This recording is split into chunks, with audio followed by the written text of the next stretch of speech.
The most important part of the mixing process is really getting the levels right.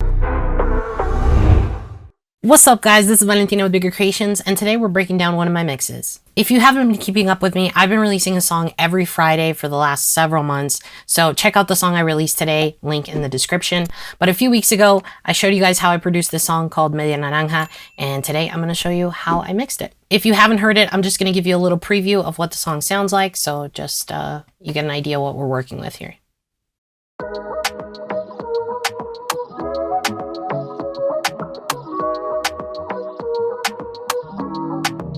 Me encanta verte contento, me encanta cuando me hablas con acento. Me compra flores y me saca el asiento. Cualquier amante murió en el intento. Atento, es bien atento y su sonrisa me quita el aliento. Cuando me mira no sé lo que siento. Me gusta cuando me besa bien lento, lento. No le gusta bailar, pero si baila conmigo. Cuando está el invierno él me quita ese frío. Dosito me iluminó y bendijo mi camino. Y ahora es todo mío, sí, ahora todo es mío. I didn't know that he was gonna be the one for me. That God would bless me with this man that he had made for me. But I knew it from the minute that I met him, and now I just can't let him go. Yeah, I knew it from the minute that I met him, and I ain't letting go. He got the smile that can make. Okay, so first off, I started with this sample, and this is what it sounded like before I did anything to it.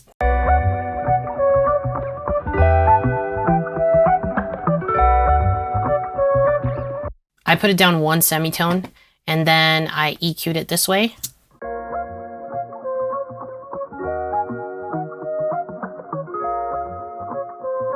I really wanted to just kind of get rid of some of the high and the low frequencies and just channel in that mid-range frequency. And then I added RC20, which, quick tip here, something that I really like doing is hitting stereo here under the wobble. Just make sure not to overdo it on the knob, but it sounds pretty cool. I like how it sounds when you turn that on. And then there's a later part of the beat where I actually transposed it down 12 semitones. And then after I produced the song and started actually writing to it, I decided I wanted to actually pitch it down a little bit lower. So I actually put a sound shifter on all the sample chops that I put here and put it 2 semitones lower. So in total, we're talking about 3 semitones. So it sounds like this.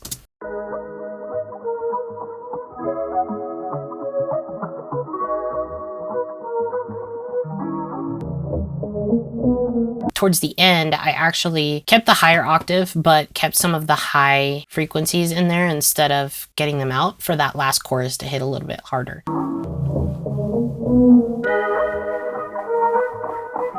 So that's basically all the manipulation I did to the sample itself. I started adding some drums. One of the most important things with drums are actually levels, especially if you're using really high quality samples, which most of the stuff on Splice are really good quality. It doesn't need a lot of mixing. So there weren't really any problem frequencies or anything else that I was kind of like picking out from the kick, for example, or the snare. The most important part of the mixing process when it comes to these drums is really getting the levels right. So what I like to do with my drums is kind of hover around the -12 dB range. So I'll show you kind of what it sounds like as I start piling them up together. So we start with the kick. There's 2 different drum styles in this song. There's a part that's very reggaeton, and then there's a part that's more kind of like trappy, hip hop, R&B style. So let's break down the reggaeton style first. We started with the kick. And this is a very, very punchy kick. So with that track selected, you want to look at where that's hitting in the dB. So like I said, I like to hover around -12. Here we're looking at -13.5. So we're right around the range that we want to be for the drums. And then we added the snare, and if we look at the snare,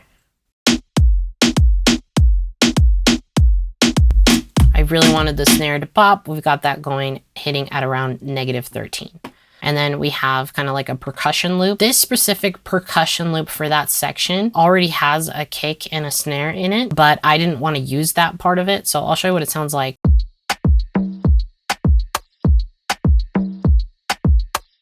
And then what I actually did was just EQ those lower frequencies out. I just wanted the percussion from this loop.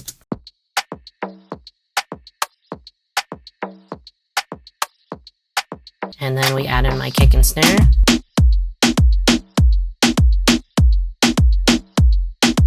So that's basically the drums for the verse part. Now for the more chorus part, we've got more of like a trappy hip hop thing going on here. So this is what it sounds like.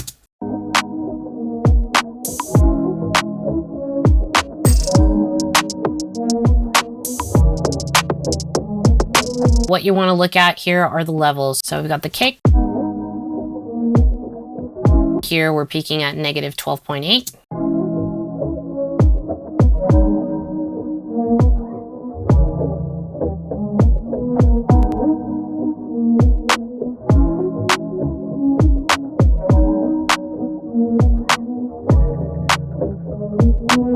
So that's what we've got for the clap and the kick are hitting right around negative 12. So when I say negative 12, typically that's for your strongest elements of the drums. So like the kick and the snare or clap or anything that's like predominant from the beat. Everything else that's like percussion, like open hi-hats, regular hi-hats, rim shots, all these kind of other percussion elements, you want those to be significantly lower, especially when you're talking about kind of more like a trappy feel, because they actually play a big role with the groove of the drums. And if they're too loud, they actually like fatigue your ears a little bit. So it's important to make sure that those are lower. What's really carrying the rhythm of the song are that kick and snare or kick and clap. You'll notice when I go to these other percussion elements in the drum loop, they are a lot lower than the negative 12. So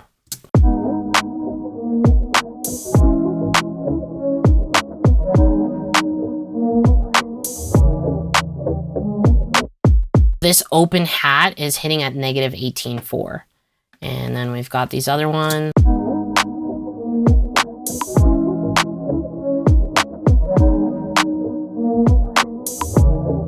These little clicks, those are at negative 16.4. And then we've got this other percussion. Negative 19.6. So anything that's not the kick and clap or kick and snare, those are significantly lower from the negative 12 dBs. But anything that's really carrying that groove, the main groove of the beat, the kick and the snare, kick and the clap, keep those somewhere around negative 12. And you'll usually be pretty fine. And then lastly for this section, I added some percussion. Same thing as before with the other loop where it originally had a kick and snare in it. So let me show you what it sounds like.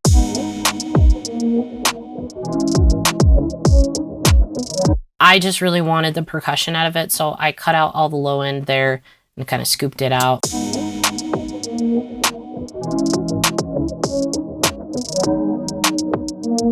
And then if you add the rest of my drums.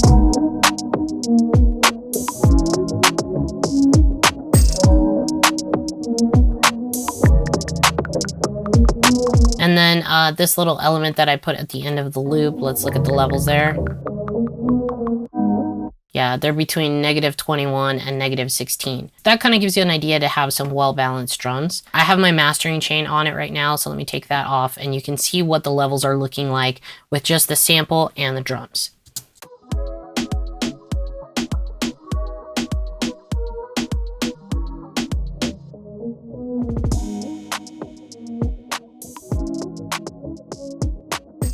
So we're at about negative 8.1, negative 8.2, and that's only with the sample, the drums, and the percussion, nothing else on it. So just to kind of give you an idea of what my master levels are looking like without any sort of mastering on it. The next thing we have here is the bass. Now the bass is probably one of the most important things to mix correctly because a lot of times we're looking for that really bass heavy sound, especially for these kinds of genres. You might think that that means your bass needs to be super high as far as levels for you to get that really nice deep bass. But the most important aspect about mixing your bass is making sure that one, it doesn't interfere with your kick sound, which are usually sharing frequencies there, and two, that you have the proper frequencies and balances in the tone of the kind of bass to kind of fit with the rest of the instruments or samples that you have going on in your mix. So oftentimes what a lot of beginners do is they're like, man, I want that bass to hit, so I'm going to crank that all the way up. And what it ends up doing is kind of choking your entire mix, because now all of the bandwidth of the frequency is being taken up by your bass, and the bass is super loud and the rest of your song still sounds super low. And so you end up with a really muddy mix. So let me show you what I did with this. In this scenario, I used 3 different bass sounds because they all had 3 different types of qualities to cover the dynamics that I wanted in the frequency range. So the first bass sound that I got here sounds like this.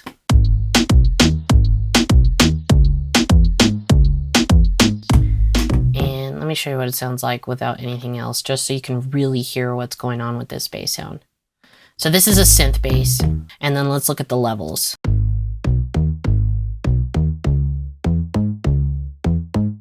So this bass sound is kind of the meat. This is the main bass sound that kind of makes the vibe of the bass, and it's peaking at -14.9. So not super, super loud. The next bass sound we've got here is more of a sub bass.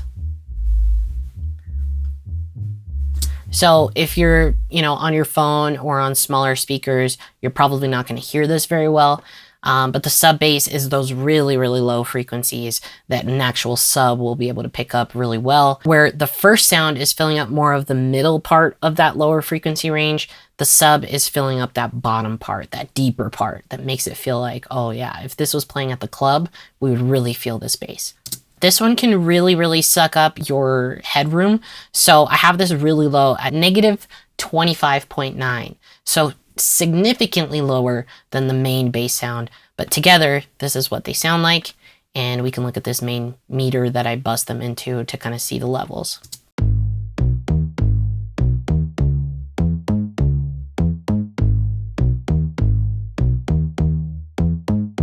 So we're talking -20 dB is what's really coming out of these. After I've put them into a bus, and the bus is at -5.4. So even lower than what I'm showing you here per track. And then the last bass sound, this is what it sounds like.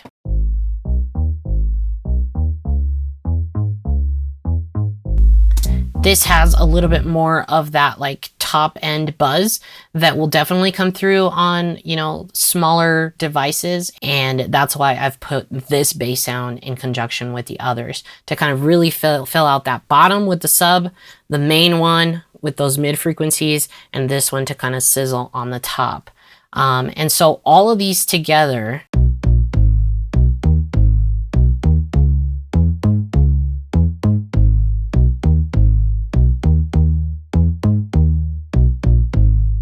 So if you look here in the meter where all 3 bass sounds are being bussed to, they're peaking at -15. Perfectly full bass sound with these 3 different samples, and we're hitting -15.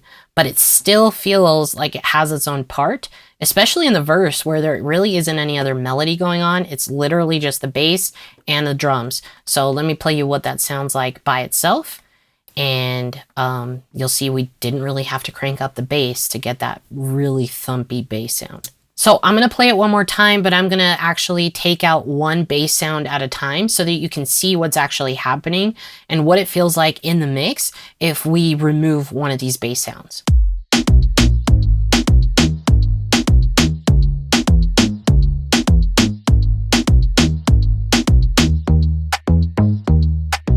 Having those 3 different bass sounds really makes a huge difference because they're all playing their own part. Okay, so that's essentially the instrumental without any transition sounds. And then we add in the vocals. So I have them bussed here by the lead vocals and the harmonies. So I'll show you this lead vocal here. I didn't know that he was gonna be the one for me.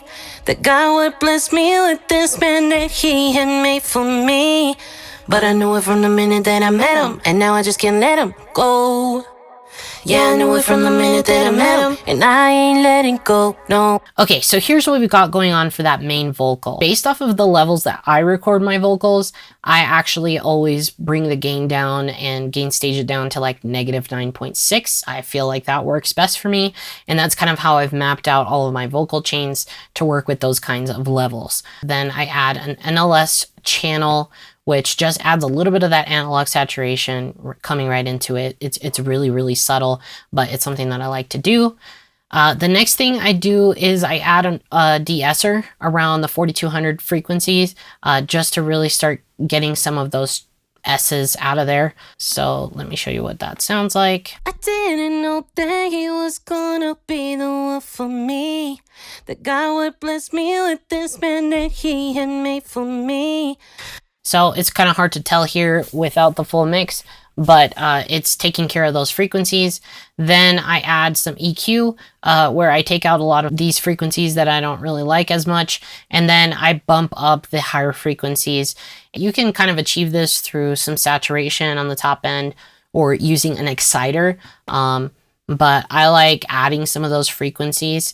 Then we add our compressor. These are my settings. It's the CLA 76. Didn't know that he was gonna be the one for me. So we've got this compressor, which is doing wonders for the levels, for the vocals to be a little bit more audible. So let me show you, with the compressor on, I'm going to show you what that EQ and the de-esser are doing. So listen to the S's when I say was.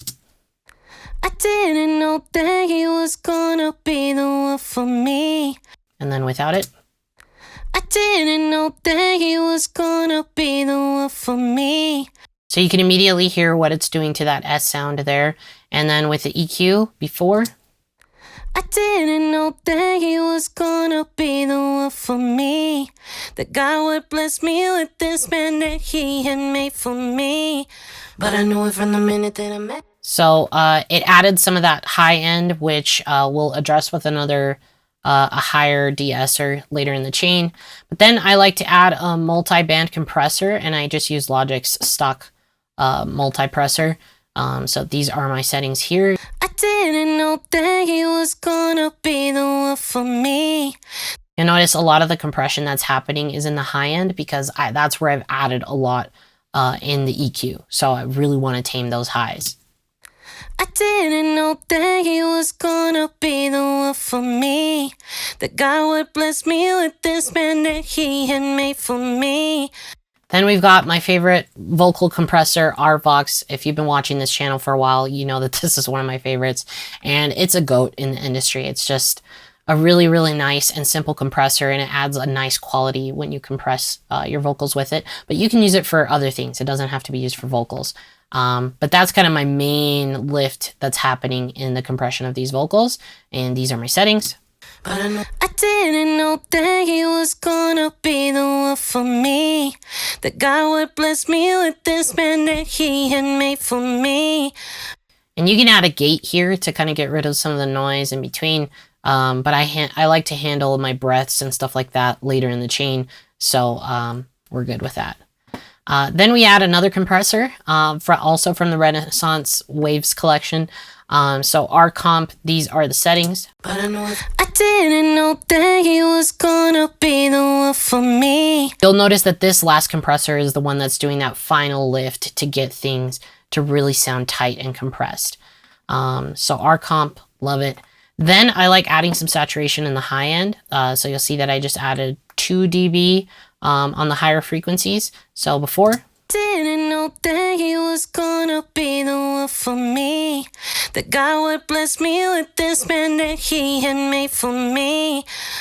So that does wonders for it to actually pop in the mix. The saturation just really adds a lot of that high end for it to come through in the mix. And then we're taking care of those higher S's and F sounds. Now that we have all of the high frequencies taken care of and compressed where we want them, we want to make sure that those S's aren't creeping back up. So I like to put this at the end of the chain. Didn't know that he was gonna be the one for me. Especially with the saturation, it can really bring out those S's again. So I like putting that last de-esser at the end after I've done all of that. And then lastly, I like to add RX breath control and RX mouth declick, because my microphone picks up a lot of those clicks from your mouth that just naturally happen. So with those, it kind of cleans up the recording. I didn't know that he was gonna be the one for me.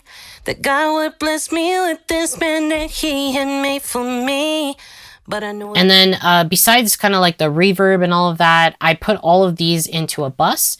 And on that bus, I added one of my favorite saturation plugins called Magma BB Tubes and kind of crank the beauty knob and the beast knob just a little bit. And this is what it sounds like before and after. But I didn't know that he was gonna be the one for me. I didn't know that he was gonna be the one for me. That God would bless me with this man that he had made for me. But I knew it from the minute that I met him, and now I just can't let him go. Yeah, I knew it from the minute that I met him, and I ain't letting go, no. So what you'll notice that I did here is I had my lead vocal, and then for parts that I wanted to emphasize, I actually put that same lead vocal chain, re-recorded the same part that I wanted to emphasize, panned one left and panned one right. Now, the important thing is like, you don't want to just copy the main vocal and paste it into a panned left and a panned right, because it doesn't quite give the same effect from it being an actual other take of that same vocal. It's just perfect. It was worth it. Baila conmigo, quita ese frío, bendijo mi camino. When you have that best friend in the backseat of the car and they only know like the last words of every single phrase of the song, and that's kind of what they sound like. But if you record that, it really beefs up the production, so it's not just that one main lead vocal, adds a little bit more width and a little bit more dynamics. So this is what it sounds like together. Bailar, pero si baila conmigo, cuando está el invierno él me quita ese frío, Diosito me iluminó y bendijo mi camino, y ahora es todo. So that's what we got going on for the main vocals, and the harmonies have the same vocal chain. So let's look at the levels of the vocals for our main lead. So first thing, the bus that it's all going to is at -5.8. So keep that in mind. So it's even lower than what you're seeing here in these individual levels. But let's see for the specific main lead vocal. I didn't know that he was gonna be the one for me. So we've got the main lead vocal at -10.5. So notice that right in between the bass and the drums as far as levels, because of the compression and the saturation that we've added to this, they still pop in the mix, right? Like you would think that they need to be louder than all of that, but they don't. They just need to be sitting in the right frequencies. So these are the dry vocals. Let's talk about what I did to add a little bit of flair to them. So the first thing I like to do is just add a little bit of reverb, kind of like a plate reverb, just to make some space for the vocal. I didn't know that he was gonna be the one for me. Then I like to add a doubler, and this is just the doubler from Waves. I leave it on the default setting because I think it sounds good enough, and then I just mix up the bus knob to -11. Depending on the sound that you're looking for, you can crank this up all the way. I don't recommend going all the way unless you're looking for a very specific stylistic choice. But usually somewhere around here works really well, and it just breathes some life into the vocals. So I'll show you before and after. I didn't know that he was gonna be the one for me. That God would bless me with this man that he had made for me. But so it gives a little bit more presence. And then what I like to add here in the next bus is the actual reverb, and these are the settings. The main thing I mess around with here, because I have it mixed in through the knob, I don't mess with the mix knob here. What I do is actually cut out some frequencies on the low end and the high end to make sure the reverb is actually controlled and living in a specific frequency range and not getting too crazy, or not as crazy as the original vocal as far as all the frequencies it's touching. So usually somewhere around 600 is what I like to do. And then this time I went down to 5,000, but you can go a little bit higher than that. But the idea is that you want kind of like, if you're looking at the frequency range here, you want it to kind of carve out the bottom and the top and kind of control that. So this is what it sounds like. And I mixed it into -24 dB. I didn't know that he was gonna be the one for me. That God would bless me with this man that he had made for me. And then the last thing I did was add a delay. And I've talked about this delay plugin before. Absolutely love it. Key thing to notice here is you want to put analog all the way off unless you wanted to introduce a little bit of noise. But same concept here with the EQ. I've done a high pass and a low pass filter just to kind of control the delay. And I've got it on a 1/8 delay. And I just have that in there just a tad, negative 25 dB. And this is what it sounds like. I didn't know that he was gonna be the one for me. That God would bless me with this man that he had made for me. The last thing that I did with the vocals is I did a little bit of automation specifically for some additional delay. And what I did is I pumped the delay into the reverb so that the delay actually sounds echoey as well. But for this specific part of the song, this is where you'll see the automation happens. So take a look at this knob. You can also visualize it here with the keyframes that show up in the automation. Every lonely night, it was worth it. And I wait for him again and again and again. No le gusta bailar, pero si baila conmigo. So we have a couple of things actually automated here. We have the reverb going from the regular level to a lot higher at the end of that phrase. You'll see that through these lines here. And we have the delay automating on as well. So at the end of that phrase, not only is the reverb getting a lot louder, but also the delay is happening. And then I cut it out, so it's not just continuing to happen throughout the rest of the song. It's a specific choice to have it be just at the end of that phrase. So this is what it sounds like. And the time I know it's just perfect. Every lonely night, it was worth it. And I wait for him again and again and again. No le gusta bailar, pero si baila conmigo cuando está el invierno. Okay, last thing I did here was add some effects and some transition sounds.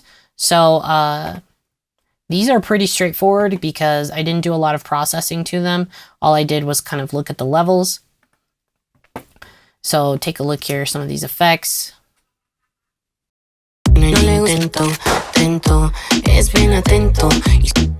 So we've got the gunshots there. Those are a little bit of an exception. But for example, this passing transition, it's at like negative 24 dB, but you can hear it and it doesn't need to be super loud and